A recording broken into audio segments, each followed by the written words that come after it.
Welcome back, everybody. Pilar here. We are going to head back out to Florida, where it looks like a reporter is getting ready for a live update. Just a reminder, she knows that she's about to do a live hit for her station, possibly the network even, but she doesn't know that she's streaming on Fox News now. So when you see her standing there in standby mode, that is why. Thanks for watching.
Who's he looking for? Who's he looking for? Huh? Who's he looking for? No. Pilar here with you, everybody. We're being told that this reporter is with WSVN, going to provide us the latest there in Miami. Again, she does not know that she's streaming here on Fox News Now, a part of fox10phoenix.com. The only thing that we've gotten notice that they were preparing to possibly tow, but we haven't seen. Here we go. Tad low, 1 2 1 2. Audio a little bit up, 1 2 1 2. Late last night. Good.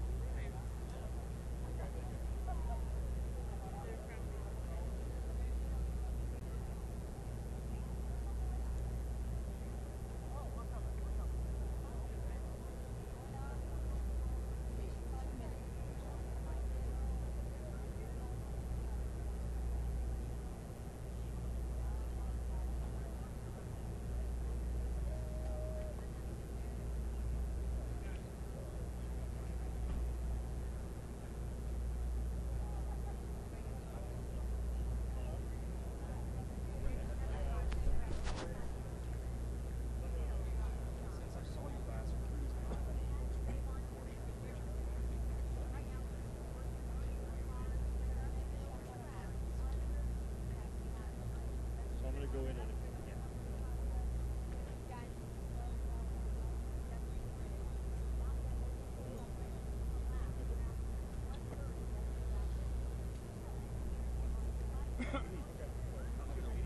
Welcome back, everybody. She's likely just moments away from her live report there in Miami. Again, she does know that she is going to do a report for her station, but she does not know that she's streaming with us. Here we go.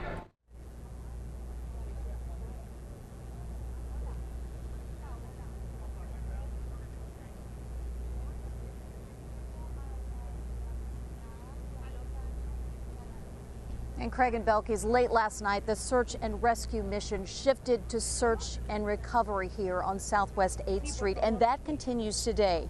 Meanwhile, investigators from several different agencies are standing by to get a closer look at what's left of that bridge.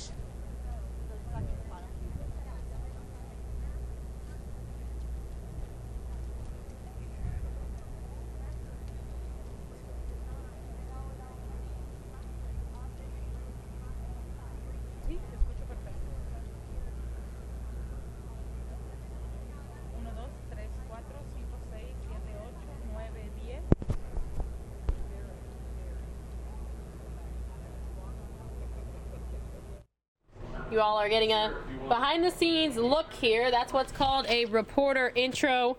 They likely have a story of hers playing right now at the station, and then she will give what's called a live tag out. Again, she does not know that she is on Fox News now, a part of fox10phoenix.com, but we certainly appreciate all the hard work of all the journalists out there continuing to cover this bridge collapse that claimed the lives of 6 people.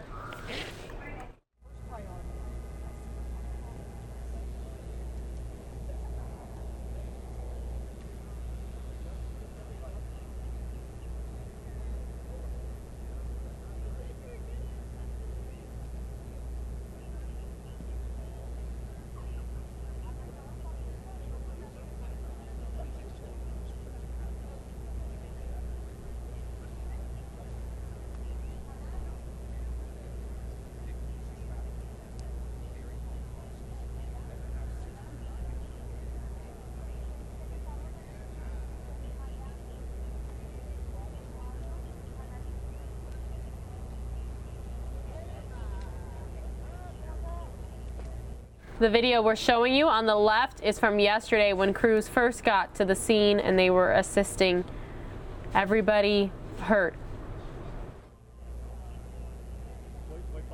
Manila Construction Management releasing a new statement today. It reads in part, the National Transportation Safety Board is commencing an in-depth investigation of yesterday's FIU pedestrian bridge collapse. MCM is fully cooperating with the NTSB in its effort to determine the cause of this tragic accident. Our thoughts are with the families and victims. Also, Miami-Dade Police would like to know if you have any information that might help with this investigation. If you do, you can call 305-471-2421 or 305-471-2400. They're also looking for video. If you have video you think will help with this investigation, you can email it to mdpdfvu@gmail.com. We're live on the campus of FIU. Jessica Holly, 7 News. All right, Jessica, again, thank you for that report. Taking a live look at how stocks ended for the day, the big board. More news now coming up.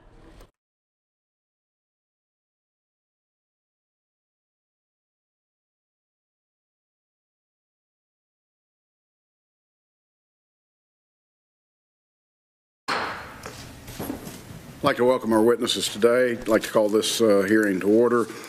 Lieutenant General Paul M. Nakasone, President Trump's nominee to be the next director of the National Security Agency. General Nakasone, congratulations on your nomination. I'd like to start by recognizing your wife, Susan. She's here with us today, and your 4 children, David, Joseph, who are both high school juniors, Sarah, who's studying at the University of Chicago, and Daniel, who is at the University of Virginia. You've got them geographically spread around. I know from personal experience just how important a supportive family is, and to each of you, and Susan, I hope you pass it on to the kids. Thank you. Our goal in conducting this hearing is to enable the committee to consider the nominees' qualifications and to allow for thoughtful deliberation by our members. Lieutenant General Nakasone has provided substantive written responses to over 45 questions presented by the committee. And today, of course, committee members will be able to ask additional questions and hear from him in open session. General Nakasone graduated from St. John's University and earned a master's degree from the University of Southern California, the National Defense Intelligence College, and the United States Army War College. He served honorably in the United States Army for over 30 years, including deployments to Afghanistan, Iraq, and the Republic of Korea. Prior to leading the United States Army Cyber Command, General Nakasone commanded the Cyber National Mission Force at the United States Cyber Command. General Nakasone, you are being asked to lead the National Security Agency during a period of significant debate about what authorities and tools are lawful and appropriate. I'm hopeful that moving forward you will be an influential and forceful advocate for those foreign intelligence tools you believe are necessary to keep the citizens of this country safe while protecting American privacy. As I have mentioned to others during their nomination hearing, I can assure you that this committee will faithfully follow its charter and conduct vigorous and real-time oversight of the intelligence community, its operations, and its activities. We'll ask difficult and probing questions of you and your staff, and we will expect honest, complete, and timely responses. You've already been reported favorably out of the Senate Armed Services Committee on 6 March of this year, and I look forward to supporting your nomination and ensuring its consideration without delay. I want to thank you again for being here. I look forward to your testimony. Finally, yesterday the committee received a statement from the Electronic Privacy Information Center and asked that it be entered into the hearing record. I would ask members for unanimous consent that that statement be entered into today's open record. Hearing no objections, so order. I now recognize the Vice Chairman for his lengthy comments.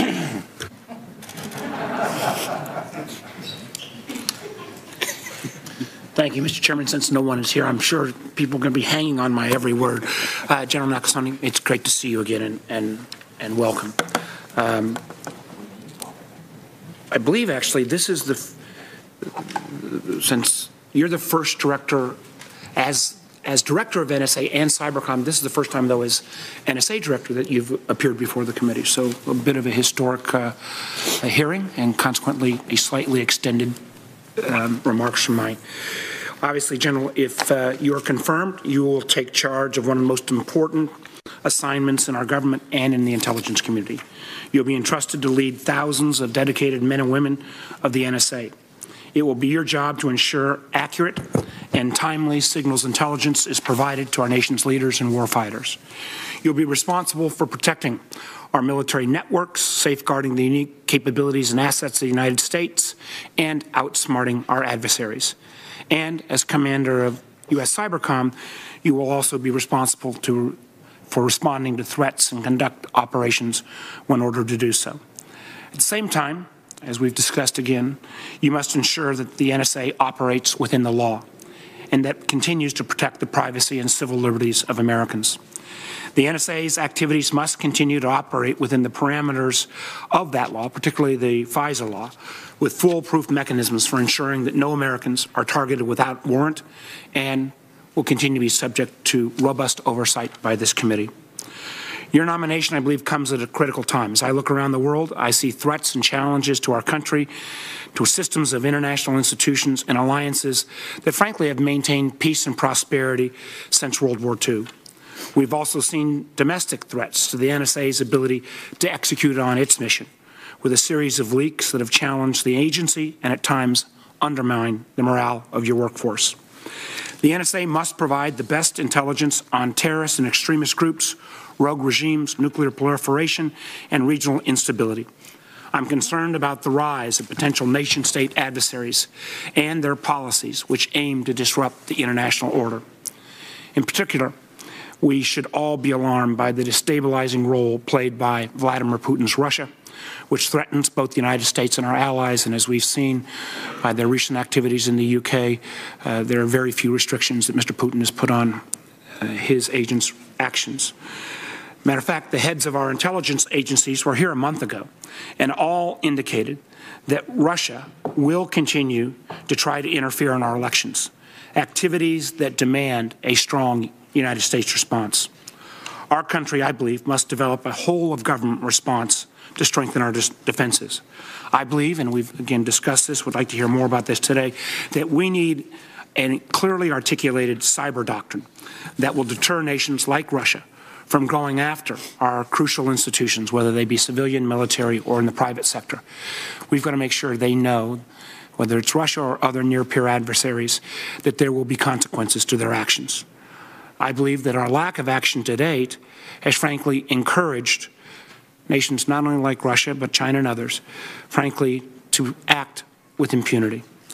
I also worry that we're on the cusp of what I'll call a paradigm shift in the technological development, and not one which we're well poised to prevail against well-resourced competitors who are willing to engage not only in a whole of government, but particularly a whole of society effort to obtain economic advantages and access to our most sensitive technologies. The top dozen Chinese technology firms that have already entered or are poised to enter the United States and Western markets. In stark contrast to our country, these firms maintain relationships with and provide access to the Chinese government that is unlike anything we've seen with other developed nations. While we want to encourage an open economy, what are the potential risks to our society from these developments? Now, China is still behind the United States in R&D expenditures, but with the current spend lines, not for long. China's R&D spending is increasing by about 20% a year.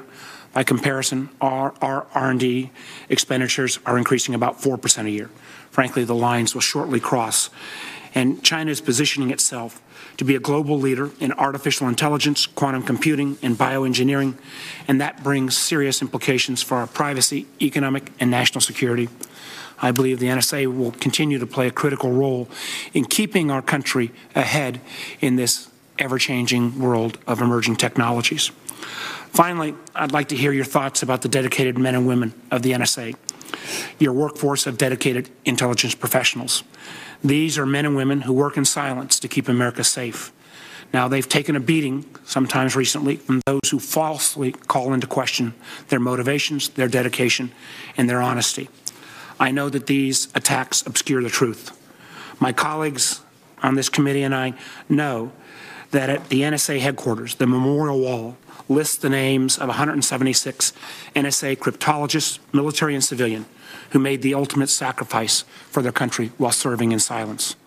I'd like to hear your plans on how we maintain that world-class workforce going forward. Again, thank you, Mr. Chairman, for holding this hearing, and I look forward to the General's comments. I thank the Vice Chairman. General, if you would stand and raise your right hand. Do you solemnly swear to give this committee the truth, the full truth, and nothing but the truth, so help you God? Please be seated. General, before we move to your statement, I'll ask you to answer 5 standard questions the committee poses to each nominee who appears before us. They require a simple yes or no response for the record. Do you agree to appear before the committee here or in any other venue when invited? Yes. If confirmed, do you agree to send officials from your office to appear before the committee and designated staff when invited? Yes, Mr. Chairman. Do you agree to provide documents or any other materials requested by the committee in order for it to carry out its oversight and legislative responsibilities? Yes, Mr. Chairman. Will you ensure that your office and your staff provide such materials to the committee when requested? Yes, Mr. Chairman. Do you agree to inform and fully brief to the fullest extent possible all members of this committee on all intelligence activities rather than only the chair and the vice chair? Yes, Mr. Chairman. Thank you very much for your answers. We'll now proceed to your opening statement, after which I'll recognize members by seniority for up to 5 minutes. General, the floor is yours. Chairman Burr, Vice Chairman Warner, and distinguished members of the committee, I am honored to testify here today for my nomination as Director of the National Security Agency and Chief Central Security Service. I want to thank President Trump, Secretary Mattis, Director Coates, and General Dunford for their confidence in nominating me for these important positions. I'd also like to thank my wife, Susan, for being here. I owe much of my success to her love and support throughout nearly 25 years of marriage. Today, our children, Sarah, Daniel, David, and Joseph, are all in school and will be unable to be with us. We're tremendously proud of them and thankful for their selflessness and support. I'd also like to thank Admiral Mike Rogers for his 36 years of commissioned service for the nation and for leading NSA during a time of incredible transformation and tremendous growth. I thank him and his wife Dana for all they have done in service to our nation. I commissioned in the Army over 31 years ago as an intelligence officer, and for the past 3 decades have served in intelligence and in leadership positions both at home and abroad, in peace and in war. If confirmed for this position, this will be my 4th assignment to NSA. In my previous assignments to the agency, I've always been impressed by the phrases that greet everyone who enters that building. Defend the nation, secure the future. These simple directives capture the critical role the NSA plays in supporting our military and senior policymakers while safeguarding our freedoms. I know that the National Security Agency is a special member of our intelligence community and of unique importance in the defense of our nation. Throughout the agency's 65 years of service, one constant has remained: the quality of the people. These men and women are national treasures, and they are engaged in the missions that can only be called one of a kind. If confirmed, I know this workforce will be the foundation of NSA's future and continued success. My focus will begin and end with them. Throughout my career, I've been both a generator and consumer of NSA intelligence products and know firsthand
All right, everybody. Looks like we lost internet there for a second, so we're going to take you right back to that hearing we were watching. my focus will begin and end with them. Throughout my career, I've been both a generator and consumer of NSA intelligence products and know firsthand the critical role the agency plays both as a combat, support, and signals intelligence agency. The importance of delivering accurate, reliable, and timely intelligence products cannot be overstated, and if confirmed, I commit to upholding the high reputation of the agency as a provider of objective, mission-critical signals intelligence in support of our military and our government. I recognize that our nation's adversaries continue to pose threats and posture themselves to reduce our global advantage. In light of this, the importance of an effective national security agency continues to be paramount to our national defense. I also recognize that we are at the edge of the technological frontier for our nation. The future that the next director will face presents challenges and opportunities, from rapid technological evolution, including machine learning, artificial intelligence, and quantum computing, as well as the growing capabilities of the technological industry. If confirmed, I know that a strong public-private partnership will be needed to ensure this country benefits from the leading-edge technology being developed and implemented today and into the future. Finally, I recognize that this nomination is to lead both U.S. Cyber Command and the NSA. Although the co-location and cooperation of the two powerful organizations has been critical to their growth, I also see them as two unique entities with their own identities, authorities, and oversight mechanisms. I'm committed to assessing the needs of both to optimize their individual success in the best defense of our nation. If confirmed, I will ensure that the agency's intelligence customers can continue to rely upon timely and accurate products delivered with integrity to ensure we maintain an advantage over increasingly adaptive adversaries. Equally, I will always ensure the National Security Agency upholds full compliance with our laws and the protection of our constitutional rights. I am deeply honored to be considered for these leadership positions. If confirmed, I look forward to working closely with the committee and the entire Congress to ensure we leverage our opportunities and also address our challenges. Chairman Burr, thank you for this opportunity to be here this morning. I look forward to answering your questions. General, thank you for that statement. Thank you for your service to the country. One could leave with what you've accomplished with a great career, but I think greater things are ahead of us for you and for this country, and we're grateful for your willingness and your family's willingness to take this next chapter. Before we begin, I'd like to advise members that pursuant to Senate Resolution 400, the committee received this nomination on referral from the Senate Armed Services Committee on 6 March 2018, and we have 30 calendar days within which to report this nomination to the full Senate. It is my intention to move to a committee vote on this nomination as soon as we possibly can. Therefore, for planning purposes, if any members wish to submit questions for the record after today's hearings, please do so by close of business today. With that, we will go into the 5-minute round by seniority, and I'll recognize myself first. General, leaks of classified information this committee takes very seriously, and we believe it puts sensitive sources and methods at risk and can, in many cases, cause irreparable damage to our national security. Our committee has already taken action in the Intelligence Authorization Act for fiscal year 18 by imposing enhanced penalties on those convicted of unauthorized disclosures. If confirmed, how do you plan to address the security of sensitive and classified information at the agency? Mr. Chairman, the safeguard of our national secrets, the safeguard of our capabilities is one of the most important things the next director will continue to address.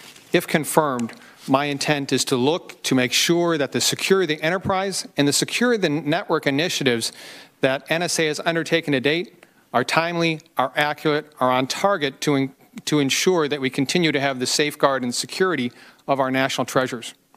With that being said, I would also add, Mr. Chairman, that there are two elements that I see as we look long-term to this issue. First of all is continuing to hire great people that work at the NSA. Not only hiring them, but also training them, developing them, and ensuring that their long-term careers with the NSA are well tended to.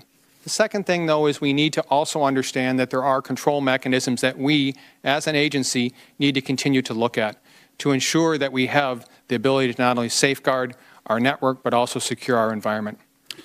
General, do I have your commitment that if such a leak happens, that you will, as timely as you can, notify the committee? And will you continually notify the committee on progress that the NSA makes towards preventing and deterring unauthorized leaks?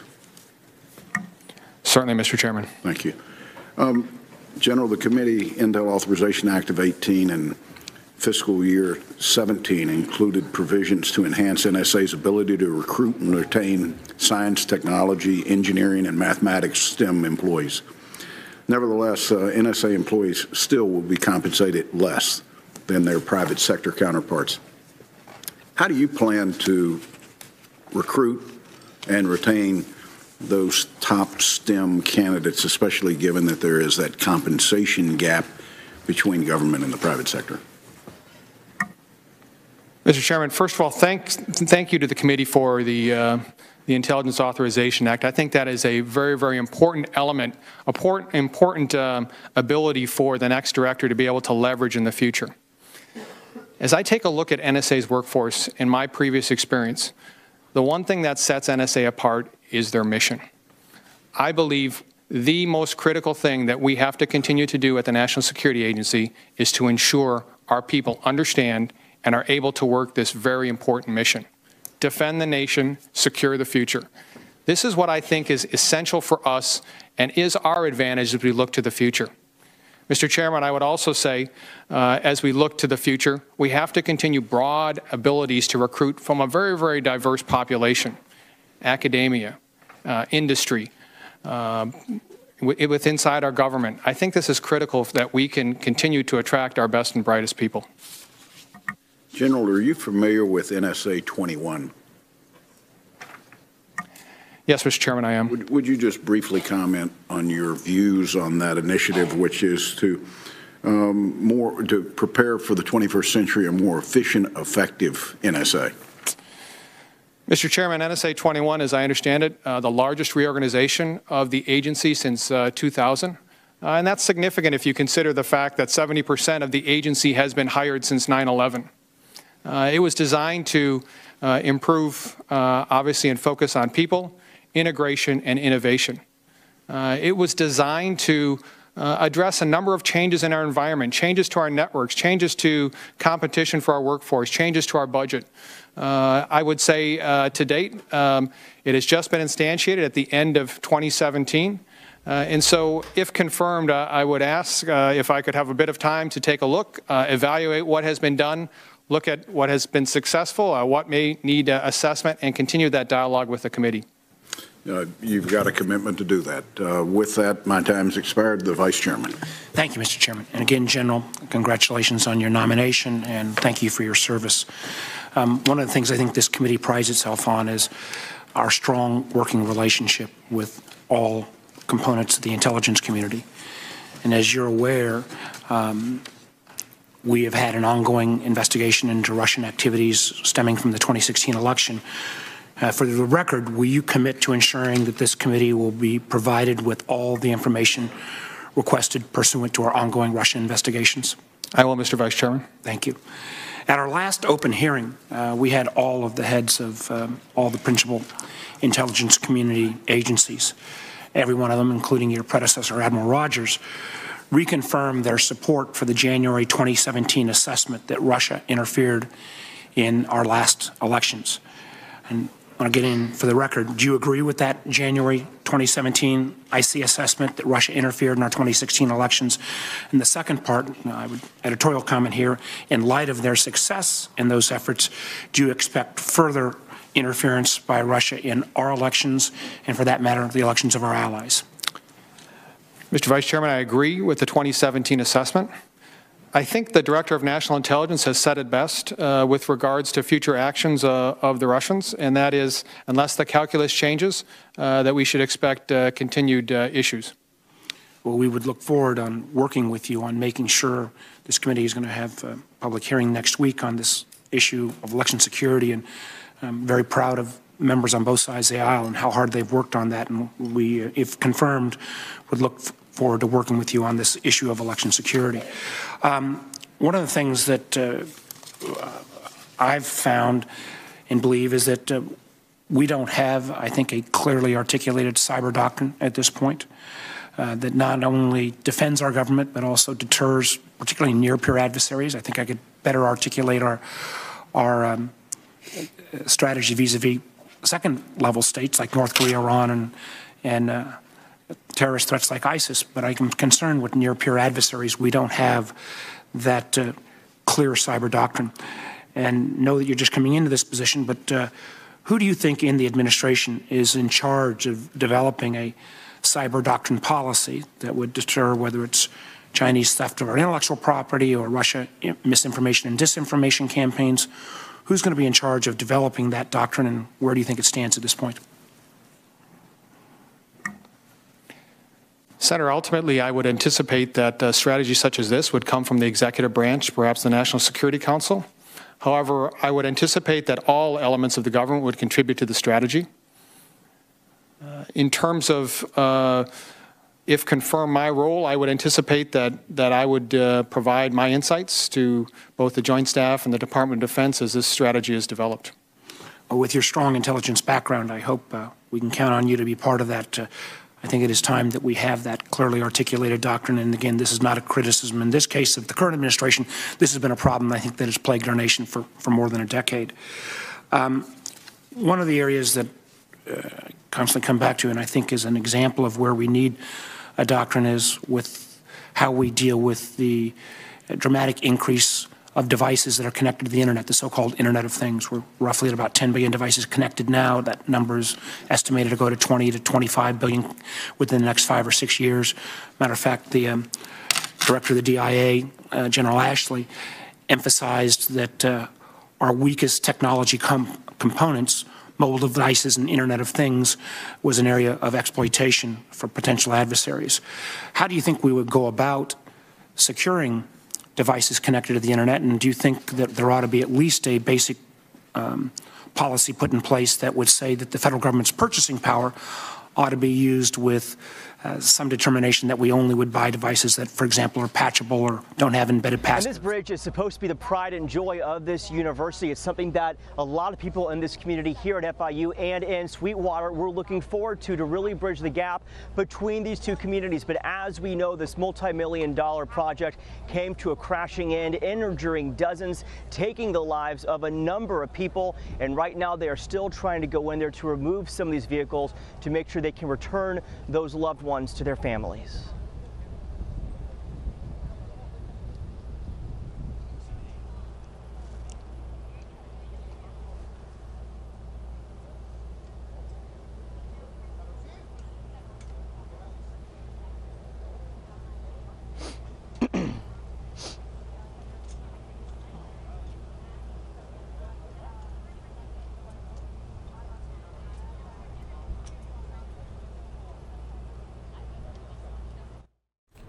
His story is airing on his station, everybody, and we're just waiting for his live reporter tag out here.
Now, Manila Construction Management released a statement. It reads in part, the National Transportation Safety Board is commencing an in-depth investigation of yesterday's FIU pedestrian bridge collapse. MCM is fully cooperating with the NTSB in its effort to determine the cause of this tragic accident.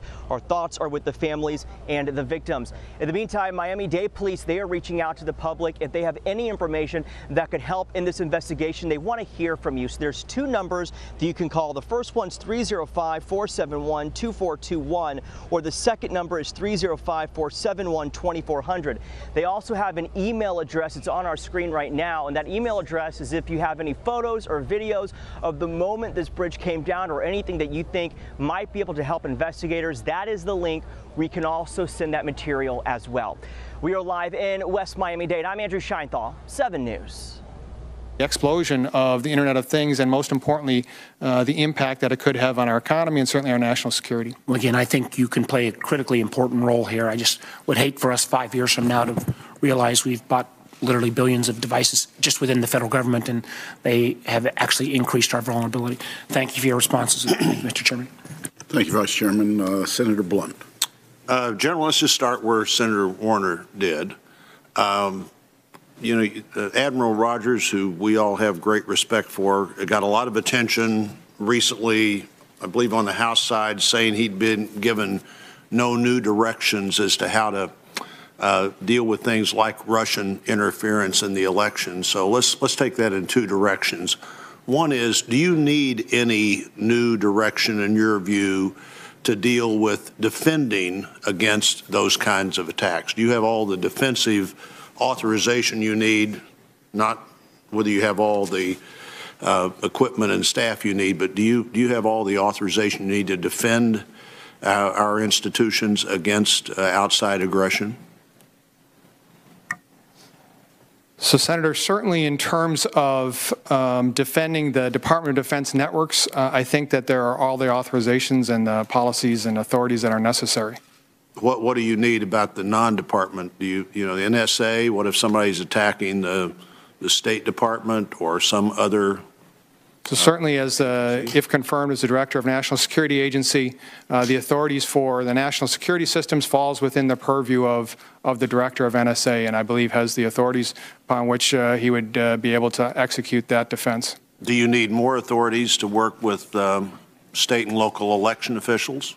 So certainly, there would need to be a policy decision, Senator, that would indicate that that there would be more authorities for Cyber Commander, NSA, to be able to do something like that. But for the federal government and for the military, your defensive role is clearly understood. So certainly for, on the NSA side, for the national security systems, it is understood. And on the cybercom side, for the defense of DoD networks, certainly understood. And I think we all, and I believe this was Senator Warner's question, well, worded maybe a little bit differently. How do we develop a more well understood response, an offensive guideline, if you would? What do we need to do to be sure that our adversaries know that there's a price to be paid beyond just us trying to subvert their efforts to get into our networks? Do we have an offensive strategy, and do we need one? So, Senator, I think both Vice Chairman Warner and yourself speak to this idea of a strategy. What is the strategy for the nation in terms of cyberspace? I think that strategy being developed in terms of how we defend ourselves certainly is important, and it would lay out roles, responsibilities, functions of the major elements of our government.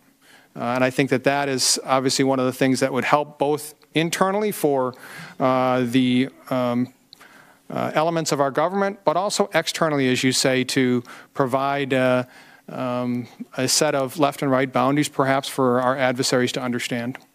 Well, I think a determination to create where those boundaries are and what we might do may need to be made outside of your agency, but inside your agency, I can't imagine a more important person to be at the table when we try to determine how that determination could actually be implemented. I think there's a strong sense that there's too much of no price to be paid at this point by people who try to either steal our intellectual property or interfere with elections or whatever else they might try to do. The other area where I think you may have to look for a even more expansive role is the acquisition of equipment, signal intelligence equipment by other agencies. I think you have a role to play there, and in one of the many hats you'll be wearing in this job.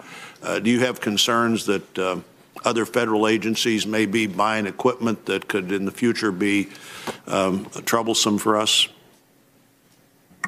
Senator, I certainly have concerns. I think the recent statements by the Department of Homeland Security and the directives with regards to select antivirus companies throughout the world and the ensuing National Defense Authorization Act that prohibited the use of select antivirus products within our government is very, very important for the future. Well, again, I think you bring the information to the table on that. And my last question would be something we've talked about before, particularly at the Cyber Command level.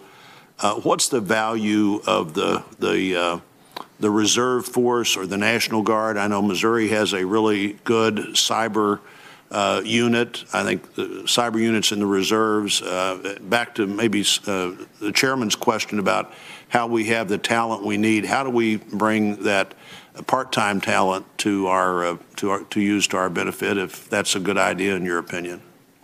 Senator, I think it's a tremendous idea. In my current role as the commander of Army Cyber, our Army is building 21 cyber protection teams, 10 in the United States Army Reserve and 11 in the National Guard. What you indicate is critical for us as we look to increase the best and brightest of our nation being able to commit to the defense of our nation in cyberspace. The Guard, the Reserve have tremendous talent that we look to in the future to provide us what we often term the strategic depth for our nation. And so very, very pleased to serve with those fine Americans and hopefully in the future continue to be able to incorporate and to promote their service for our nation. Thank you. Thank you, Mr. Chairman. Thank you, Senator Wyden. Thank you very much, Mr. Chairman. Mr. Chairman, colleagues, just a quick comment before we go to our nominee. The nomination of Gina Haspel to head the CIA comes at an especially momentous time. Senator Heinrich and I have asked that certain aspects of her background be declassified so that the American people can see what sort of person might head the agency at a particularly important time. I'll just wrap up this point by saying I hope members will support what Senator Heinrich and I are calling for with respect to declassification. Mr. Nakasone, a historic day because, as I understand it, you are the first nominee from the NSA to be considered at this committee, and we welcome you. And let me begin with some questions. In 2001, then President Bush directed the NSA to conduct an illegal, warrantless wiretapping program. Neither the public nor the full Intelligence Committee learned about this program until it was revealed in the press. Speaking personally, I learned about it from the newspapers. So there is a lot riding on how you might address a similar situation, and we've already noted the history of your being here. If there was a form of surveillance that currently requires approval by the FISA court, and you were asked to avoid the court based on some kind of secret legal analysis, what would you do?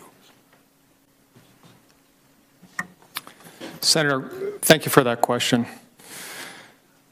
First, I would offer, with regards to the situation that you described, I would obviously have a tremendous amount of legal advice that would be provided to me, if confirmed, by those in the agency, by those in the department, by those, obviously, that are in the Director of National Intelligence.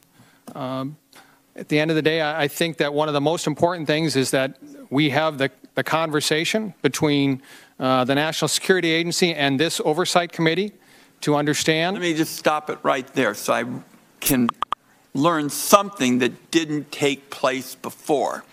You would, if asked, tell the entire committee that you had been asked to do that. So, Senator, I would say that I would consult with the committee. I would obviously ensure. When you say consult, you would inform us that you had been asked to do this. So again, Senator, I would consult with the committee and have that discussion. I think that one of the important things that I have seen is the relationship between the National Security Agency and this committee. My intent would to continue that discussion. But at the end of the day, Senator, I would say that there are two things that I would do. I would follow the law, and I would ensure, if confirmed, that the agency follows the law. First of all, that's encouraging because that was not the case back in 2001. In 2001, the president said, we're going to operate a program that clearly was illegal. Illegal. You've told us now you're not going to do anything illegal. That's a plus. And you've told us that you would consult with us if you were ever asked to do something like that. So I appreciate your answer. Now let me move next to encryption. The widespread consensus from encryption experts is that tech companies can't modify their encryption to permit law enforcement access to Americans' private communications and data without also helping sophisticated foreign government hackers get in. You are as familiar with the capabilities of our adversaries as anybody. Do you agree or disagree with those experts? So, Senator, in terms of encryption, I would begin with saying this is something that for 65 years NSA has been at the forefront of doing, encrypting our national security systems, our data, our information, our networks. What has changed these days is the fact that the power of encryption, particularly in the private sector, has put law enforcement at times, even with a court order, at risk of being able to investigate or perhaps even prosecute a crime. I would offer that for the future. This is one of those areas that, if confirmed, I have much to learn. And my time is up, General. Just a yes or no answer to the question with respect to what experts are saying. Experts are saying that the tech companies can't modify their encryption to permit law enforcement access to America's private communications without the bad guys getting in too. Do you disagree with the experts? That's just a yes or no. So I would offer, Senator, that it's a conditional yes, that there are times when... Right. That's encouraging as well. I look forward to working with you in the days ahead. Thank you, Mr. Chairman. Senator Langford. General, thank you. Thanks for your service in the past, and appreciate you stepping up into this role. The nomination process is not a fun process. It's not anyone wakes up and says, gosh, I'd like to go through Senate confirmation because of the length of the investigation, the information you've already put out, and the questioning time. So I just want to tell you I appreciate you doing it and stepping up to work through the long, difficult process. Help me understand the role of collaboration between NSA and commercial entities and their networks, critical infrastructure and their networks, just the communication in trying to be able to determine real threats that are there that we may face domestically or internationally. Senator, in terms of collaboration, so NSA for many, many years has been at the forefront, obviously, of understanding advances of our adversaries. That reporting, that communication with other elements of our government, whether or not it's the Federal Bureau of Investigation or it's the Department of Homeland Security, has been critical to inform other members of our critical infrastructure and key resources. I see this as an element that must continue into the future and a sharing or an integration that's important for the overall defense of our nation. How do we get that faster? What does it take to have faster collaboration? So I think faster collaboration is driven by, several things. One is a demand signal that's coming from not only other elements of our government, the private sector. I would also say that it's also part of a supply, being able to grow a number of analysts and ability to continue to report. I think those are two of the key elements, Senator. So let's talk about this wonderful term that's thrown around in NSA all the time, the dual hat. Working with U.S. Cyber Command and then also directing the NSA. You made a comment in your opening statement about that has been and will continue, but you also made a comment that you see those as unique entities. Help me understand a little bit, are there walls between those two entities, or are they just distinct roles, or how do you see them as unique entities? Senator, if I might begin with the dual hat discussion. In terms of the dual hat arrangement, I'm not predisposed in terms of whether that arrangement stays or ends. Right. I know that the President and Congress both have spoken on it. President in August of 17, and then Congress in the NDAA that listed a series of 6 conditions that both the Secretary and the Chairman must attest to before the dual hat is terminated. It's my assessment that what we should do at the end of the day is make a determination that is in the best interest of the nation. That's the key critical piece of it. If confirmed, my intent would be to spend the first 90 days looking at that, providing an assessment to both the Secretary and the Chairman, and then moving forward from there. Okay. Would you allow us to be in that conversation as well, as far as your assessment? Certainly, after talking with the Secretary and the Chairman, yes, Senator. Fine. That'd be just fine. So talk to me a little bit about this issue about cyber doctrine. That is something this committee has talked about often. It has been something that has been a frustration to try to see who is giving recommendations to the President on how we respond, the speed of our response, attribution for where attacks came from are difficult to do, as you know extremely well. But if we don't get a quick response to that and individuals aren't able to make decisions with accurate, timely information, it makes it much tougher. So the question that we always have is, who makes the call? Who is it that presents the set of ideas to the president to say, here are the options that you have? Where do you expect that comes from? Senator, if I might begin with the strategy or the doctrine piece, and then with regards to the options, address that as well. I do believe that an overall strategy for how the nation is going to defend itself in cyberspace is very important. What are the roles of the Department of Defense, the Department of Justice and Federal Bureau of Investigation, and of course the Department of Homeland Security? How do we ensure that there's crosstalk, that there's obviously roles and responsibilities that are fully delineated? I think that's an important piece. With regards to options in the future, if confirmed, I would see that as my role as commander of U.S. Cyber Command to provide a series of options within cyberspace that the Secretary of Defense and the President can consider. I would offer, however, that that may not be the only set of options that are necessary. When we look at the strength of this nation, the nation has tremendous strengths diplomatically, informationally, economically, and those might also be options presented. But who's the clearinghouse to be able to gather those and be the final presentation of the President? So in terms of military options, Senator, I think that would be myself to the Secretary of Defense and then the President. Okay, that's what we need to hear. Thank you very much. Senator King. Thank you, Mr. Chairman. Following up on that question, I think this is one of the most important areas of policy. Just moments ago, we received information that the United States government has imposed additional sanctions on Russia in response to the activities in 2016. The question is, are sanctions enough? Sanctions are important, but the question is, sanctions always, by definition, occur after the attack. The best attack is the one that doesn't occur. That gets to the question of deterrence. And I hope, as we discussed in the Armed Services Committee, one of the tasks you will take on is doing just what you said, of developing options that would be available to us that we could talk about as deterrence. Your thoughts on the importance of having some deterrent capability as well as after-the-fact punishment capability? Senator, I agree in terms of having a range of options. And I would certainly see, if confirmed, my role to provide a series of cyber options that might be used in a deterrent role. But I think it's important to state that it's not only cyber or military options that may be the most effective, and in fact it may be less effective than other options that might be considered.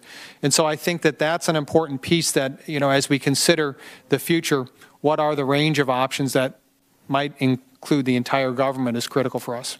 But I agree. I'm not suggesting that it has to be cyber for cyber or military for military, but the point is adversaries have to know they will pay a price for attacking us, whether it's cyber or kinetic. I agree, Senator. To move, and also was mentioned in this morning's press conference, apparently, and I just have one sentence on this, the administration has warned the country about potential attacks on critical infrastructure, particularly the electric grid. My concern is that the electric grid is not only vulnerable, but from public reports that there are already efforts to plant malware or to seed malware in SCADA systems, et cetera. Is this something that you're familiar with and are concerned about? Senator, certainly the entire defense of our electrical system within our critical infrastructure is of great concern to me. I am aware that there has been reporting with regards to elements within our ICS and SCADA systems. That's something that should concern all of us. Do you see part of your job at NSA as working with the private sector? Because this is not, it's not like there's an attack on an air base. There might be an attack on the financial system or on the electrical system in the Midwest. And it seems to me this is an area, it's sort of new territory, if you will, where there has to be a closer relationship between the private sector and government. Senator, I certainly agree with you in terms of the new relationship. If we consider cyberspace, 90% of our critical infrastructure is held within the private sector. Right. Currently, right now, the work that DHS does in terms of informing the private sector and the critical infrastructure is critical for us. In terms of the future, I would see that in looking at, if we're understanding what's going on in the sector, obviously a rich dialogue has to occur between, the National Security Agency and those that have this type of technology. Does that dialogue exist today? Senator, I would have to defer on that. That's something that, given my current position in Army Cyber, I'm not sure. But I take it, if confirmed for this position, that dialogue is something you would seek to establish. Senator, certainly a dialogue with industry, but I would also say a dialogue with our universities and academia, our dialogue with a partnership. I think those are all kind of components that you have to have if you are going to lead a place like the National Security Agency. Changing the subject entirely in the few seconds I have left, I just heard a new term, STEMmerage. That's a hemorrhage of STEM people. And that's something that's occurring at the NSA. Is this something, how can we compete to retain and attract the strongest STEM talent, which is what we need, in competition with Silicon Valley or the private sector? And is this a priority that you see as important in your mission? Senator, in terms of priorities, if confirmed, I can't imagine a more important priority than talent. In terms of STEM, again, I thank the committee for their support for, future pay increases for STEM candidates within the National Security Agency. The way that I would assess that we have to look at it is we have to begin with what's the mission of the agency, because for many, many years, the agency has been able to recruit and train and retain the best in our nation based upon the idea of being able to secure our nation and being able to defend it. I think that still is an advantage that the agency has. I think that appeals to people. And I would also offer that NSA is a place where technological advances and innovation occur all the time. And I think that is of great interest to our young people. I hope and I understand that this will be a priority, because ultimately talent is the ultimate competitive advantage, and I commend you for your willingness to take on what is a very important challenge in our country. Thank you, General. Senator Cotton. Thank you, Mr. Chairman, and thank you, General, for your appearance. Congratulations on your nomination. I'd like to discuss with you the threat posed to U.S. national security by Chinese telecom companies like Huawei, ZTE, China Unicom, China Telecom. I believe this threat is grave. I've introduced legislation that would prohibit the U.S. government from using Huawei or ZTE or even companies that use them. I think there's a good chance we'll pass that into law this year.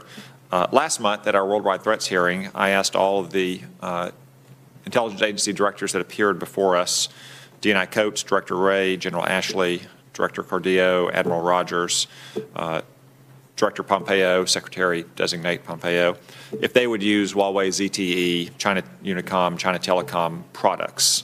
They all said they would not. Would you use any products from those companies, General? I would not, Senator. Okay. Now, you're a special case because you're about to be the Director of the Signals Intelligence Agency of our government. So would you recommend to any of your family or friends that are just normal private citizens that they use products from those companies? I would not, Senator. Thank you for that.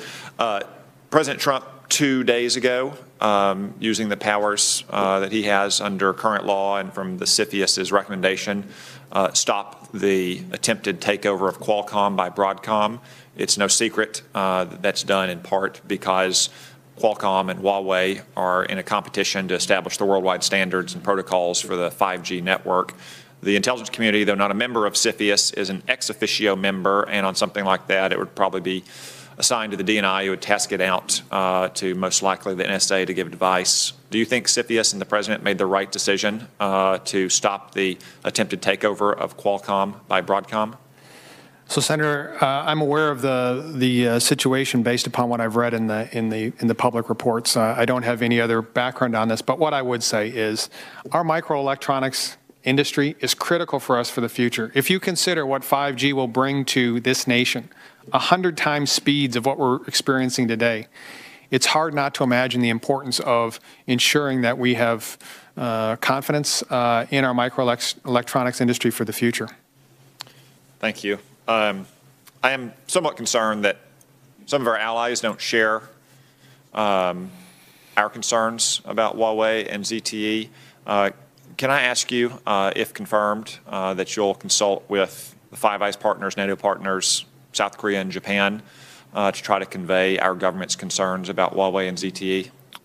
I certainly will, Senator. And maybe if we could talk about that, if confirmed, at one of your early hearings. You know, I know you just committed 90 days in to look at the dual hat issue. If maybe 90 days in we could talk about that, classified setting would be fine. A somewhat similar topic is the counterintelligence and security threats that could be posed by certain GPS-reliant devices, things like Fitbits and smartphones. There was a recent story in the Washington Post, I suspect you saw, about soldiers using Fitbits around the world. Secretary Mattis, I thought, wisely ordered a review of DoD policies and procedures regarding these devices. Senator Blumenthal and I also sent Secretary Mattis a letter asking that he include other devices, particularly Google and Android devices, as part of that review, because it appears that Google and Android send quite a bit of information from their devices back home to the mothership. That means they track very detailed user information and precise location in order to push people advertisements. So, for instance, you drive past the same grocery store, department store every single day. Pretty soon you're getting advertisements from those locations. How would you view the privacy and counterintelligence threats posed by devices like these, Fitbits and smartphones that are tracking locations and revealing patterns of life and sending them back to corporate headquarters? Privacy for our private citizens, but counterintelligence for government employees, and especially intelligence officers and military personnel. Senator, I think you accurately described the environment upon which we live today. This is commander's business with regards to, in the Army, our operational security. 10, 15, 20 years ago, we were concerned about what we said on phones.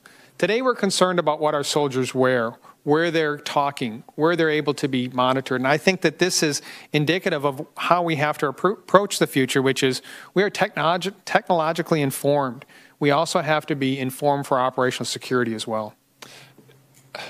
Any thoughts on how we can balance the legitimate uses of those technologies? I mean, most soldiers are living on a limited budget. So it's valuable for them to have advertisements pushed to them saying, you know, when a restaurant is offering a special on the way home, or if the grocery store has some coupons and things like that. But obviously these do pose security risk. Any thoughts on how to balance those? Senator, I believe you have to begin with just understanding what perhaps the threats are out there, and understanding, you know, when is it appropriate that civilians that are working in a place like the National Security Agency or military members within their own formations have their phones or wearing Fitbits? Is there places where they shouldn't have those things on? And I think that that's perhaps the most important piece that we have to have, is realization and then an understanding of those operational security risks. Thank you, General. Senator Harris. Thank you. And to follow up on Senator Cotton's questions, will you commit to coming back to our committee after doing an assessment of the vulnerabilities that are created by the use of these smart devices by our troops, and give us some suggestion about what might be a more appropriate policy?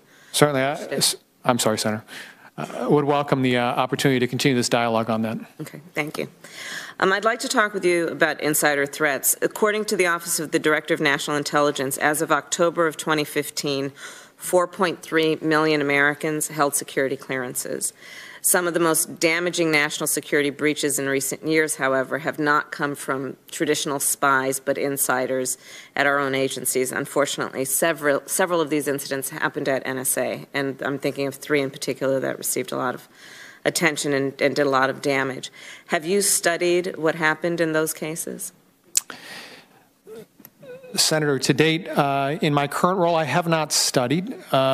I would offer that I think what you point out here is very important, that we considered most of our threats from external actors. We thought that a foreign nation was, you know, our greatest threat.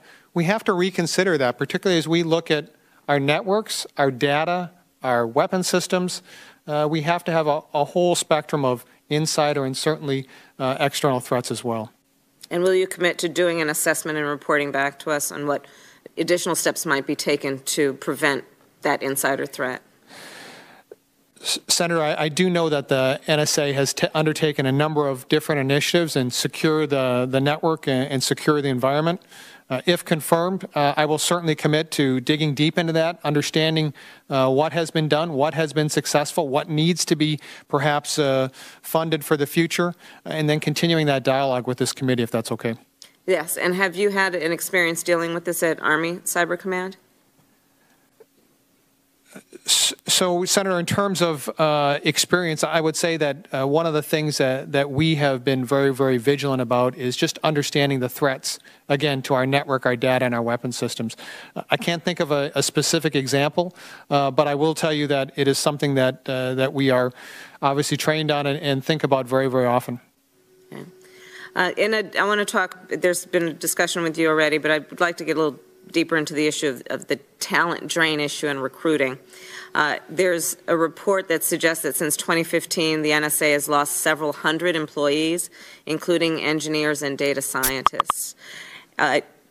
We know that we're going to be outpaced by the private sector in terms of salaries. So to your point, people who come to us to serve the public will do it because they actually care about public service and working on behalf of our government. But have you given any thought to how we might engage the private sector workforce, and I'm thinking of the folks in Silicon Valley, in creative ways that might include, for example, bringing people on who cannot join the IC full-time? Have you thought about that, and what would that look like? I think it would be challenging, but there must be some creative thoughts out there about how we could engage folks even if they don't come full-time. Senator, I have thought about that, and I take example of what NSA has done to date with their own point of presence, which is an initiative to be in Silicon Valley, and one of the early initiatives even before DIUX. I think it's a very good example of how we need to think about the future. You indicate one way that we might look at it in bringing a larger population to our mission.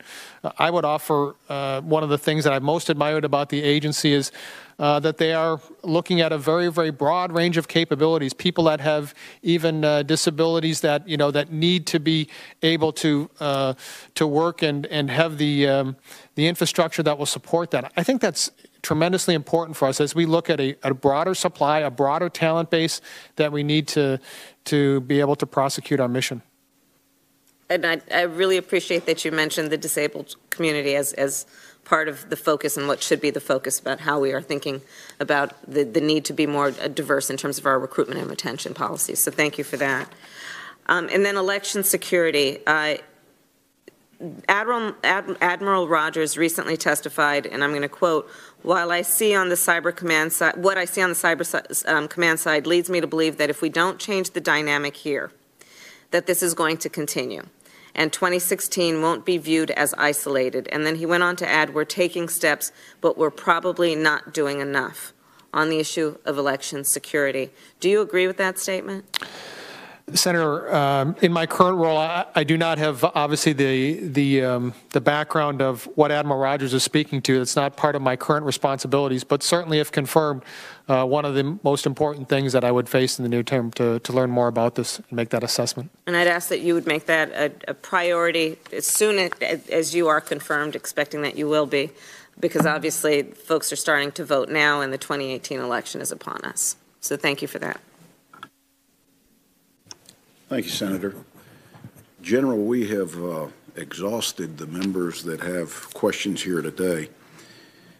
I have asked members to submit questions for the record by the end of business today, and I would once again say to designees, please try to meet that deadline. I would also say to you, if you would respond to those questions for the record as timely a manner as you can, it would benefit us greatly to set the schedule for moving your nomination out of the committee and falling within the time frame that we're working with the Senate Defense Committee.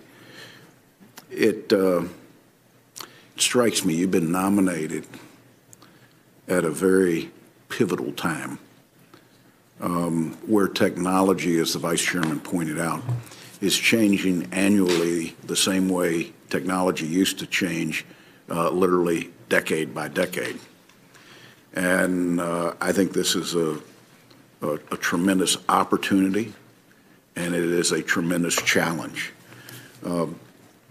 I think you're the right person at the right time. And I think your ability to understand whether that technological change is an asset to you or a liability. And I think that was in the crux of Senator Wyden's question about encryption. And it sort of depends on which window you're looking at in the same room. It's tough for me to admit that you're the right person at the right time, because I never thought that I would say that about somebody that had a soldier that had never rotated through a North Carolina facility. Sorry, Mr. Chairman. But I do want to say to you that we're grateful for your service to the country. We look forward to your leadership at NSA. The relationship between this committee and that agency has never been better than it is right now. And I think that that's because it's been earned on both sides, the agency and the committee. The agency has provided us an unprecedented access to its products as we've worked for the last 14 months through a very difficult investigation, which is distinctly different from the oversight role, traditional oversight role of the committee. And I would ask you, as long as that investigation continues, that it's important on your end that you distinguish the request for the investigative portion from the oversight, ongoing oversight and real-time oversight of the committee, because it will require us to see products that we wouldn't historically ask for, and if we did, we would probably be refused. But it is essential for this committee to do a thorough and complete review of what has happened to our election system, what has happened from a standpoint of phishing operations. I'm not telling you anything that you don't know, given your current role, that has been exploited, that will only get worse in the future. Our ability to understand that and to not only enhance our defensive capabilities, but to begin, as the Vice Chairman says frequently, to form a strategic outline of options that we have, both defensive and offensive, is absolutely important. So we put a tremendous amount of emphasis on our ability to get this right. And in large measure, that's because of the access that the NSA has provided us. And I'm sure that under your leadership, that will continue.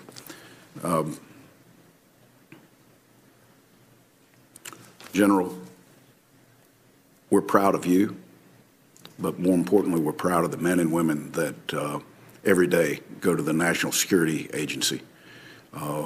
Many of them without any public acknowledgement that they work there. It's not the prettiest campus, as you know. It's not in the easiest place to get to in Northern Virginia and Southern Maryland. But they go there and they sacrifice salary for a commitment to their country. And they provide the foundation for the protection and security of the American people. We can't say enough times to them, thank you for what you do. We are here as a tool for you, for your successful leadership at the NSA that we know will happen. And I hope you will call on us anytime we can enhance that role as Director of the National Security Agency. With that, this hearing is adjourned.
today's discussion with an all-star panel. I'll introduce them in a minute, but really excited to have this conversation about defense trade, security cooperation, arms transfers, a lot of great issues to get into this morning, and appreciate everyone coming and joining us. As you know, we always start every event here at CSIS by making our standard security announcement that we have a security plan in place. If for any reason we were to need to leave this venue, I would be your security officer and give you further directions about where to go, either out the way you came in or out the back, depending on what might have occurred. But we don't expect that. I think we're going to have a great discussion this morning. I also want to let you know that we do not have any particular sponsorship for this event, so we just want to offer thanks to those who provide general support to CSIS for making it possible for us to host you this morning and to bring you this discussion. Today's topic is obviously a vital one. With the release in the first part of the year, late part of last year, of the National Security Strategy and the National Defense Strategy, the importance of working with partners and allies, strengthening partners and allies, making sure that we have strong relationships around the world to help us carry out and achieve the security objectives that the United States is pursuing is truly vital. It's also, I would note, has been from the very beginning of Secretary Mattis's tenure one of his top key priorities. So it's critical really across the national security enterprise. It's also, it's worth noting, something that's been of personal interest to the President, something which I'm sure causes a little bit of excitement from time to time for some of our panelists, because the President has been personally involved in announcing several arms transfers and has taken an interest in the topic. And I think that's all to the good and has really brought something that in the past has maybe been not a focus of attention to the extent it could be to the fore, and also put a tremendous amount of oomph and advocacy behind the U.S. position. It's critical also to industry, something that they are, I think, have been very good about communicating clearly in the last year. I was looking at some figures last night, working on a separate piece that I was writing, and noted that in 2017, the United States had an $86 billion trade surplus in the aerospace and defense sector. So this is truly, as I like to say, one of the all-stars of the U.S. export industry, something that therefore provides a great benefit to the United States, both in terms of economic benefit, but also national security benefit, because it lowers costs to the Department of Defense. When we share systems, get economies of scale, share systems with our allies and partners, and also some of the overhead that industry has is covered by these overseas sales. The current administration has made clear that they are wanting to promote defense trade in a big way and expand it, and are taking steps to do that. We'll hear, I think, a little bit about how that's working from our guests today. Also joining us, my colleague Melissa Dalton, who has been working very hard to look at the foundations that drive defense trade and security cooperation, and I'm looking forward to hearing more on that. I'm going to then wrap up my kind of introductory remarks and let the panel talk to you, because most of you came here to hear them and not me. And I'll just briefly introduce the panel as a whole, and then we'll move into some opening remarks. On the far right, Lieutenant General Charles Hooper, United States Army. He's the Army's senior foreign area officer. He has been working in the area of security cooperation, security assistance, and as a military attaché for the last 16 years, or at least for a 16-year span, probably has interposed some other duties in there as well. He served as a defense attaché and chief of the Office of Military Cooperation at the U.S. Embassy in Cairo, Egypt, and as Director of Strategy Plans and Programs, J5, at U.S. AFRICOM. We're so glad, sir, that you were able to join us this morning, and I know you're returning from overseas travel, so we really appreciate you going the extra mile to join us, despite your incredibly busy schedule. To his left is my colleague Melissa Dalton, Senior Fellow and Deputy Director of the International Security Program at CSIS and Director of the Cooperative Defense Project. And the Cooperative Defense Project is a research project focused on reinforcing the principled foundations of U.S. defense policy, military operations, and that is looking at research on security cooperation with allies and partners and U.S. defense policy, particularly in the Middle East. And to my immediate right is Mr. Mike Miller, who is the Acting Deputy Assistant Secretary for the Bureau of Political and Military Affairs, U.S. Department of State. He's a career civil servant, member of the Senior Executive Service, and joined the Department of State in 1998. He's been serving in the Bureau of Political and Military Affairs since 2009 and has, I think this is not your first acting gig in leadership, so we appreciate the incredible service that you've been giving and been willing to step up as the enterprise has required it. With that, I'd like to turn to General Hooper for your opening comments, sir. Well, thank you very much, Andrew, for that nice introduction, and good morning, everyone. It's so good to see all of you here and interest in this very important topic. As I look out in the audience, I see a lot of familiar faces and old friends, and thank you for coming, but I got to say, you have the look of a crowd that just paid $150 for a ticket in Vegas, and you're all looking at me saying this better be good. But thank you all so much for coming.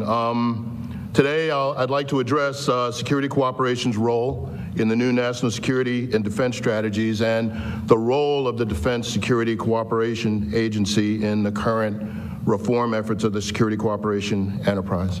I think we would all agree that security cooperation plays a fundamental role in this administration's strategy to achieve national security and defense objectives. The national security strategy directs the use of our diplomatic, economic, and military tools to assist and encourage aspiring partners to modernize, to create a network of states that advance our common interests and values.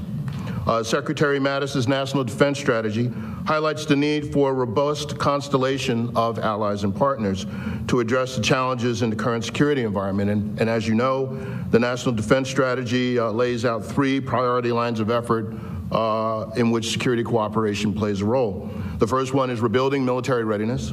The second one, and the one where I feel that our agency has the most equities, is in strengthening alliances and attracting new partners. And the third is in reforming the department's business practices. And although I think all of us would agree that DSCA plays a principal role in the second priority, we play a role in the first and third priorities as well, and I hope to point that out for you today. With regards to rebuilding military readiness, Secretary Mattis says often, when we pool resources and share responsibilities for our common defense, our security cooperation burden becomes much lighter. And so as we assist our partners in acquiring capabilities and we act together in concert, that lightens the load on the United States. And this in turn enables us to focus resources elsewhere. In other words, building our partners' capacities, their readiness to defend themselves or fight with us increases our military readiness. Similarly, the improvement of efforts underway within the security cooperation acquisition and program execution arenas are important components of improving the department's business practices, and we have a role in that as well. We collaborate very closely across the department, but in particular with the Office of the Undersecretary of Defense for Acquisition and Sustainment, as you know, Ms. Lord. And DSCA has been analyzing the timelines and milestones associated with the execution of foreign military sales and other practices in order to ensure priorities are being met. Today, in addition to speaking about these issues, our strategy for broad reform, I'm going to talk about the progress that DSCA has made and highlight some of the milestones we've accomplished in recent months. As you know, the Congress has made it very clear the importance of security cooperation and the need to relook at the ways that we conduct business. The reform mandates in the FY17 and FY18 National Defense Authorization Acts built upon the good work that DSCA has been conducting within the security cooperation community and gave us further momentum to continue those changes. Our approach to implementing these reforms involves interconnected conditions or factors that address together in order to achieve our end state. an agile system that delivers partner capabilities effectively to advance U.S. national security interest. Our goal, and many of you have heard me say this before, is to reduce the flash to bang time. That is, the time it takes from the identification of a partner requirement to the delivery of a total package capability. The first condition we need to do this is we need a qualified workforce, a workforce that is fully trained, certified, resourced, and managed. The second condition we need is strategic guidance. We must ensure that the guidance across the spectrum of security cooperation programs and activities aligns with U.S. national security interests, foreign policy priorities, and objectives. The next condition, of course, is effective execution, and that's underscored by the two previous conditions. Both a qualified workforce and strategic guidance will enable responsive and innovative processes and authorities supporting more effective and efficient execution of security cooperation. And I will tell you, we're always looking for ways to execute more efficiently and effectively. The pinnacle condition is a full spectrum capability, delivering a capability that to our partners that includes defensive systems, enablers, personnel, strategy, doctrine, plans, and institutional support. So it's not just the system itself. It's all of those other components that I listed that come together to deliver a total capability to our partners. Before I move on to more specific initiatives, I wanted to highlight a few recent milestones that demonstrate the new level of transparency and progress within the security cooperation enterprise. Over the past year, the DSCA team, in conjunction with counterparts in DoD, has worked diligently to develop the framework and mechanisms for delivering the FY 2019 Security Cooperation Consolidated Budget Display to the Congress, as required by the FY 17 NDAA. And I'm pleased to report that this has been delivered to the Congress. This is DoD's first ever summary of 27 security cooperation programs, a significant accomplishment reflecting our progress towards transparency and improvement of our operations. In support of our efforts to build national partner capacity, we just submitted packages to the Congress for our counter-narcotics and counter-weapons of mass destruction programs under the new Section 333 of Title 10 U.S. Code. Assessment, monitoring, and evaluation, or AM&E, guidance was disseminated in January, and at least one pilot capability document, which we call the Initiative Design Documents, or IDDs, has been developed in each of the geographical combatant commands. And this is terribly important because this is the feedback loop that lets us know if what we're doing is working and if we need to change if it isn't working. Finally, DSCA submitted to Congress last month the first annual report on the Security Cooperation Workforce Development Program. This report included the first ever security cooperation workforce inventory, an enterprise-wide data call that enables us to better understand the size, composition, and functions of personnel within the security cooperation responsibilities. Now I want to take a few moments to present three priority efforts that we're working on. The first is strategy to capability. Meeting the expectations of the national security and defense strategies will entail a more whole-of-enterprise approach to how we conduct business. It will require DSCA to synthesize demand signals from across a number of places, our partner nations, the White House, of course, and Congress, across the Department of Defense and the interagency, as well as our partners in industry. We must then identify mutually desired capability requirements for our foreign partners by working with those partner nations and the geographical combatant commands. DSCA sits at the nexus of these demand signals, and once a capability is defined, our subject matter experts work to assess available systems and programs to address this full spectrum capability.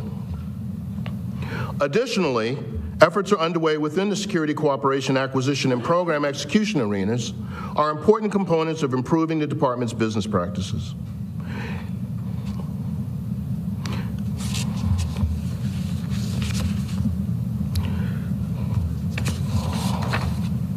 We're taking a more capabilities-based approach with analysis of potential threats and deliver capabilities to support U.S. partner nation interest. We are institutionalizing a consistent approach on how information is provided and presented with the understanding that no two partner relationships are the same. This process results in a more effective and efficient development of partner capabilities, and this is a methodology that we want to share with the security cooperation enterprise. So we're trying to help our partners understand that if we analyze the threats and use a capability-based approach, we can lay out a more fuller range of options to address the capability gaps that we identify. It is a continuous, delicate balance to address the multitude of priorities, requirements, and interests, while at the same time assuring we remain effective, efficient, and transparent in our process execution. We're building on recent efforts in the department to institutionalize AM&E processes throughout the security cooperation enterprise, as mandated by the fiscal 17 NDAA, and the department to develop and execute AME-informed policies, processes, and standards to drive better return on our security cooperation investment, the feedback loop that I talked about. Initially focusing on Section 333 projects, and growing to develop capability documents, the IDDs, for implementation of significant security cooperations initiatives. The AM&E program allows DoD to plan for the long term. This enables DoD to measure return on investment and develop indicators of success that facilitate clean up the street behind me, but to also take a look and try to recover as many of the bodies as they possibly can. You know, this bridge was supposed to be the pride and joy of this university, but now it is the scene of heartache after it came crashing down.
Stand by.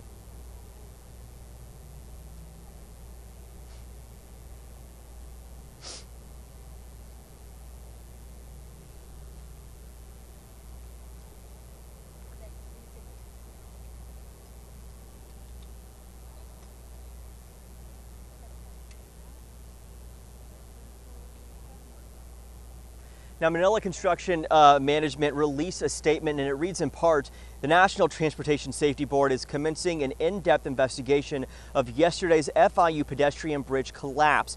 MCM is fully cooperating with the NTSB in its effort to determine the cause of this tragic accident. Our thoughts are with the families and victims. In the meantime, Miami-Dade police want to hear from you if you have any information about this bridge collapse. There are two numbers you can call. The first one's 305-471-2421. The second number is 305-471-2400. There's also an email address on your screen right there that you can also send video and pictures to if you were in the area when this bridge did come down. We're live in West Miami-Dade. I'm Andrew Scheinthal, 7 News. This will ensure that the department has a security cooperation workforce that that is improved, certified, and has the capacity in both personnel and skills to properly perform its missions, provides appropriate support to the assessment, planning, monitoring, execution, and evaluation of security cooperation, and finally is assigned in a manner that ensures personnel have the appropriate level of training and experience and are assigned in sufficient numbers to fulfill the requirements for the DoD SC programs and activities. The bottom line with this is this: I'm an Army guy. So if you get the people right, everything else will follow. Okay, so I will tell you that I've made personnel development and human resource development a central vision or a central focus of my theme during my tenure in the agency. You know, people often ask me what is the one thing I learned upon coming out of the field in Egypt and at the COCOMs upon taking charge of DSCA. They asked me, what's the one thing you've learned? And I think the biggest thing I've learned is that the system, which is often criticized, is burdened and deliberate, but it is not broken. It actually functions quite well. And the people in it are hardworking and dedicated and work very hard both to work with our stakeholders within the interagency, our industry partners, as well as our partners overseas. I'd like to highlight that we've executed over $40 billion of security cooperation in 2017, including over $6 billion of cases funded by the State Department's foreign military financing, close to $4 billion in cases funded by defense authorities, and over $32 billion funded by partner nations through foreign military sales. The system's working actually pretty well, but it can always be better, and we work on it to be better. There's four things I'd like to leave you with, and they become the values and the vision for the agency. The first one is transparency. Okay? We're very proud that the American approach to security cooperation is fairly transparent. Our security assistance manual is online, the procedures are online, and we try to raise the level of information exchanges, not only with our partners overseas, but with our interagency stakeholders and our important relationship with industry. Responsiveness. We've made responsiveness a hallmark of our vision for the agency, responding not only to the needs, queries, and requirements of our foreign partners, which is our primary focus, but also, once again, to our interagency partners and to our industry partners here. Integrity. I'm very proud of the fact that the American approach to security cooperation is uncorruptible and the books are always open. We know in many of our partner nations, the people, there are referendums and they have to make a decision on major purchases, and we're very proud to say that our books are open and we can at any time justify those discussions and deliberations with their partner nation governments. Okay? And finally, commitment. The United States remains committed to our partners. Unlike many of our competitors, I'd say we're not going to abandon you at the point of sale. The United States is going to remain committed in a relationship with you over the long haul. And although the systems have inherent value of their own, the systems also serve as the basis for a long-term human relationship. And that's what we value most. So if you're going to remember anything about what I said, I'd like you to remember, transparency, responsiveness, integrity, and commitment, the hallmarks of DSCA's approach to security cooperation. So thanks a lot. Thank you very much. And I'd ask Mr. Miller if you could go next. Thank you, Andrew. And thank you for the opportunity to speak here today. I'm pleased to join General Hooper and you and Melissa today for the discussion. At the outset, I should say that the relationship between the Department of Defense and Department of State is exceptionally strong. And I think nowhere stronger than in the relationship between the Political Military Bureau at the State Department, my bureau, and General Hooper's staff at the Defense Security Cooperation Agency. So I have to thank General Hooper sort of right up front for his leadership and for the partnership. I'm going to start a little bit with the strategic overview, then talk a little bit about the Polymill Bureau, and then sort of dig into a couple issues. As General Hooper laid out in his remarks, security cooperation is a critical tool in advancing this administration's national security and foreign policy objectives, and our strategic documents reflect this.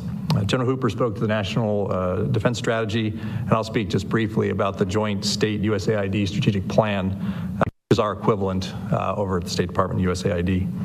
The strategic plan lays out the Secretary of State's vision for diplomacy and development over the next 4 years and serves as the base from which we cascade our other plans based on region or function, such as the Joint Regional Strategy, the Integrated Country Strategies, and our annual guidance, which we're about to send out actually for fiscal 20, out to posts and to the Department of Defense. The strategy sets out 4 priority goals and underlying objectives relevant to the current environment. The first is protect America's security at home and abroad. The second is to renew America's competitive advantage for sustained economic growth and job creation. The third is to promote America's leadership through balanced engagement. And finally, to ensure effectiveness and accountability to the American taxpayer. Effective security cooperation is vital. It's absolutely essential to the achievement of these goals. My bureau, the Bureau of Political Military Affairs, is shaping how we go about that at the department. And I have to say, it is a fact that the State Department's approach to advancing hard power through security cooperation is very much at the forefront of our thinking in this regard. As many of you are aware, the Paul Mill Bureau at State is responsible for implementing the conventional arms transfer policy, which ensures that U.S. arms transfers are consistent with foreign policy priorities, including regional security, nonproliferation, technology security, and human rights. As General Hooper mentioned, last year in fiscal 17, Political Military Bureau authorized, licensed, and provided oversight to almost $42 billion in government-to-government sales. It's quite a robust year, and I think we're on track for another one this year by early indications. And also $112 billion in direct commercial sales authorizations. That's down from our all-time high in 2012, but considering the 38,000 licenses processed, that's also quite a hefty number. PM also managed security, grant security assistance policy and funding through 3 Title X or State Department programs, which amounted to over $7 billion. The Political Military Bureau and the State Department more broadly plays a critical role in overseeing these activities because security assistance and security cooperation are and should be tools of foreign policy. When we transfer a system or capability to a foreign partner, we're affecting regional balances of power, we're sending a clear signal of support, and hopefully establishing relationships that will last for generations. Either they'll be established or maintained. A little bit on process. Each delivery of defense articles and services, as I said, sends a clear message to both our friends and our foes. It's an act of trust and support to our friends and allies and provides them the capabilities they need to defend themselves and to contribute to regional security and stability. At the same time, defense transfers and exports provide significant benefits to the United States, which I think are quite obvious, not only in strengthening our partners and our partnerships, but also in terms of our own military procurement and the health of the U.S. defense industrial base. The current conventional arms transfer policy, which is longstanding, identifies 13 considerations we must consider for each sale or export. These include the appropriateness of the transfer and responding to legitimate U.S. and recipient security needs, human rights considerations, the impact on U.S. capabilities and technological advantage, the degree to which a transfer supports U.S. strategic foreign policy or national security objectives, and how it contributes to allied burden sharing and interoperability with the United States. On General Hooper's point about the system as it relates to the foreign military sales system being burdened, not broken, that's certainly something we agree with. And through our process, through the CAT policy review, as we call it, this generates a case-by-case approach to arms transfer reviews. And the majority of these decisions are actually quite easy to make when we're talking about close allies and partners, treaty allies and the like. Those go through the interagency process quite quickly and efficiently. In some cases, certain key considerations like the ones I've just laid out for everyone, those may slow or at times preclude the approval of a transfer or program. When this happens, I would argue this is a sign that the system is in fact working as designed, as put in law by our Congress in the Arms Export Control Act, that we make sure that we are doing the careful consideration that is needed for these important transfers, sales. A couple words on regulatory reform, which is everyone's favorite subject, I'm sure. We recognize that there's still room to improve the process as it relates to arms transfers across the board. I'll speak most primarily about direct commercial sales. Since 2009, as most of you who are watching this space will be aware, we've been engaged in a process of regulatory reform on the export control system. Through this process, we have limited U.S. government, and in keeping with the fact that we have limited U.S. government resources, we are focusing those resources on the most sensitive items in technology, in order that we can bolster the competitive U.S. manufacturing and technology sectors by removing overly onerous regulations. To date, the interagency has carefully and successfully reviewed 18 of the 21 categories of the United States munitions list to remove outdated regulations, transfer less sensitive items to the Commerce Control List overseen by the Department of Commerce, and to institute a rolling process by which we continuously maintain the USML to ensure that it is in keeping with evolution of technologies as they advance or indeed emerge. I should also also note here on security assistance piece, which I know is near and dear to Melissa's heart in particular. Since 2012, we've been, through the Office of Security Assistance, the Department of State have implemented elements of monitoring and evaluation more fulsomely into our grant military assistance as part of an internal process to look holistically at the effectiveness of our programs. This very much mirrors what's going on in the Department of Defense space as well. State is continuing and is committed to continuing this process to assess its effectiveness on our assistance and furthering our foreign policy objectives more broadly. As a general matter, this administration is exploring ways quite robustly to cut red tape, benefit industry, while continuing to protect the U.S. warfighter, enhance our foreign partners' capabilities, and secure critical defense technologies. National security, foreign policy, and human rights considerations will remain central to the arms transfer review process, and we will continue to consider the effect of transfers on regional stability as we make these decisions. I should note that we consult regularly with Congress, and we greatly value these consultations on major arms sales, as is required by law, particularly with our State Department's oversight committees, the Senate Foreign Relations Committee and the House Committee on Foreign Affairs. What is changing in this administration is that we're putting greater focus on ensuring that decisions are not delayed unnecessarily to the detriment of our partners. And that when a U.S. government decides a sale is in our U.S. national security interest, we will advocate and follow through on that sale as effectively and as robustly as possible. Our policies must ensure that U.S. industry has every appropriate advantage in the global marketplace, while at the same time ensuring that responsible export of arms in keeping with our laws, regulations, and principles. Over the last year, just to touch on a few matters, I should say, we've explored a number of items for innovation, which may also figure into the road ahead, including supporting the U.S. defense industrial base by promoting greater transparency in foreign competitions, by augmenting our trade promotion activities, which unfortunately takes up a fair amount of General Hooper's time, looking at how to better support the training of our partners and allies, including in reducing civilian casualties in the conduct of the military operations, examining how we might better build for export as an enterprise, and reviewing what we might seek from Congress in terms of legislative tweaks to existing law. Overall, we're working to remove, as I said, needless impediments that hamper our abilities, the ability of our allies to work with us on common security issues, distance us from our partners, again, unnecessarily, or disadvantage the very industry in the United States that we rely upon for our own technological advantages and the military edge of our partners. So with that, I just want to say thank you and good morning, belatedly, and I look forward to just continuing the discussion in the Q&A. Thank you. Thank you very much. Melissa. Great, and delighted to join the panel discussion today. I'm going to keep my remarks fairly short so we can get into some back and forth with the panel as well as with the audience. I want to pick up on this theme of what has been laid out clearly in both the National Security Strategy and the National Defense Strategy, anchoring defense cooperation, security cooperation is a key pillar of U.S. strategy going forward, and what sort of connection that now needs to have to the strategic competition that the United States finds itself in with countries like China and Russia, and to a lesser extent with Iran and North Korea. I think that linkage is incredibly important, and I believe that the government is now wrestling with how to bridge the framing of those two ideas together in policy, plans, and operations, and the connection then to security and defense cooperation.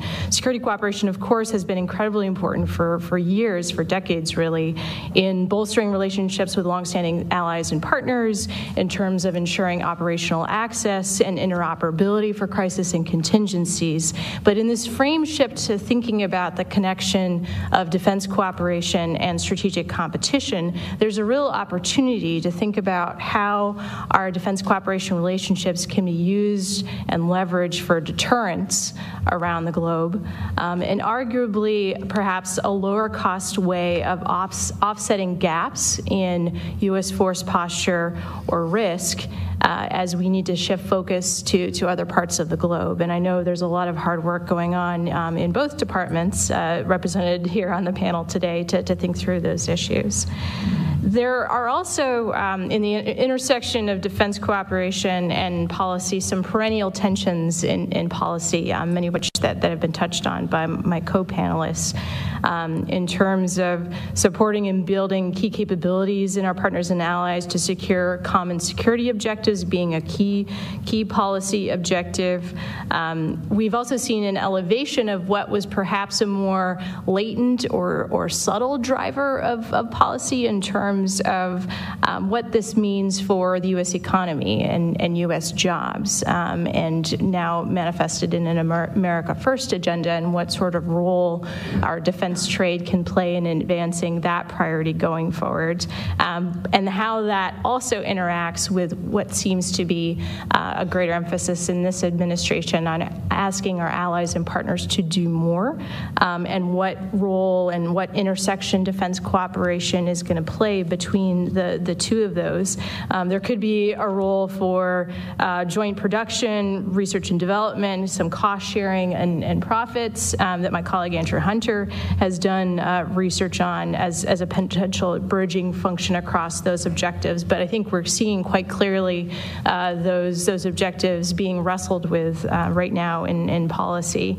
And then, of course, there's the key questions that have plagued policymakers for decades in terms of what happens when the policy choices of our partners and profit those of our own, particularly when it comes to choices about their use of force, the proportionate use of force, governance and human rights concerns. And of course, the United States has substantial oversight and accountability mechanisms in play, but when these conflicts arise in policy, it elevates the importance of shoring those up.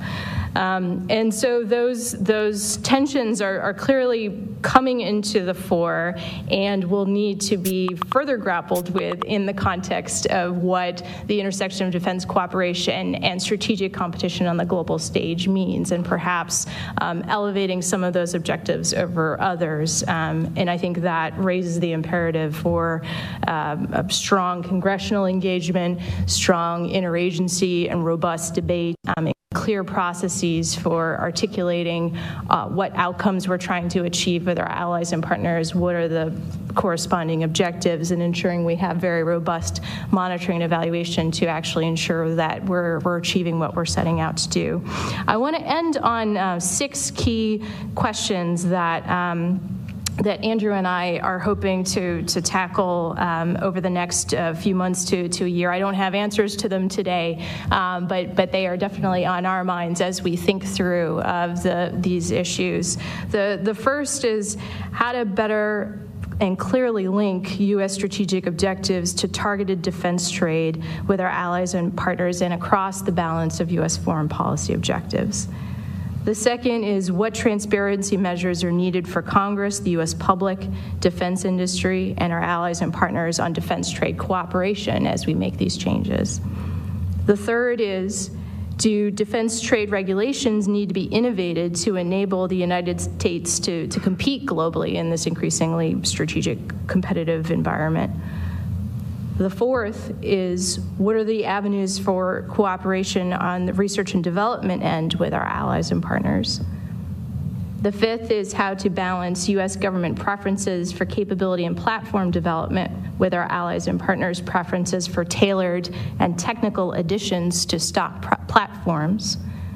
And the final piece is, given that the Department of Defense is receiving increased funding and prioritized by the administration, and it seems that Congress is going to fill that, hopefully, in the coming weeks, that resourcing may not actually go towards the defense cooperation enterprise, given continued strains in readiness and the need to build capacity and capability in our own U.S. forces. So how do we square the circle between between what is arguably an elevation of the importance of defense cooperation in our global competition agenda, in asking allies and partners to do more and giving them the capabilities to do so, and in addressing some of the need for innovation and ensuring that we have the workforce and processes to actually execute the higher demand for defense cooperation across the globe if resourcing is not going towards those activities. And that's just on the DoD end. Of course, the State Department has not been as prioritized from a resourcing perspective to this point. So wanted to raise some of those ideas and questions at the forefront and welcome discussion on them. But as I mentioned, Andrew and I hope to dig into these issues in the coming year. Well, thank you very much, Blessa. And I have, I think, one question I'm going to ask, and I would welcome the whole panel to engage. And if you want to fight it out amongst yourselves, that's great too. That's good entertainment. So there was a lot of threads thrown out there here. I really appreciate the comprehensiveness with which you contemplated your remarks. And I just wanted to touch on the kinds of things that are actually driving this need for change. The need for regulatory reform, the need for a shorter flash to bang cycle. I think several of the initiatives that are going on may have common roots in common strategic priorities and objectives. And I of course am someone who focuses a lot on acquisition, so I spend a lot of time looking at technology. And I look at this problem set and I see that innovation cycles around the world are accelerating, that commercial technology is becoming more and more prevalent in military usage across a whole range of technologies. Just to mention one, UAVs is a big one. And I'd be interested in your thoughts about how this change in the global security environment that I know is touched on quite heavily in the National Defense Strategy and undoubtedly also in states' strategic thinking, how that's driving the need for change. I know at some level the need for change is because the bosses have said change, but if you could touch on what you see as the strategic imperatives that are driving a need for change and the processes that we're discussing. Well, it's a very good question, and I wanted to touch on two, and then I'll yield the floor to others. The two are, the first I'd like to talk about is a rapidly evolving security environment. Clearly, the security environment that we are observing every day around the world is evolving fairly rapidly. Threats are evolving fairly rapidly. They reach the point where they are threatening both bilateral and multilateral interests fairly quickly. And so I'd say that is one of the main drivers of the impetus for change. If these security threats are evolving rapidly, we have to have a system that can evolve equally as rapidly to address them. The second one I think is equally obvious, and that is an increase for the United States, and that's an increased level of competition globally from some of our competitors who have been mentioned up here as well, to providing goods and services to our partners. And so we have recognized the need to take a look at our practices and to ensure that those practices are as efficient and effective as they can, so that we may remain and by we I mean the United States, may remain the partner of choice around the world for security cooperation needs and to fulfill the needs of our allies and partners. So there is competition. The competition is keen and aggressive, and so we want to evolve to ensure that we can address that competition. So two things: rapidly evolving security environment and a rise in competition. Thank you. I just touch on a couple of things that mirror what General Hooper said. One, obviously, the technology evolutions are occurring more rapidly, and as you pointed out, in the use of just the commercial UAVs by, say, ISIS in that instance.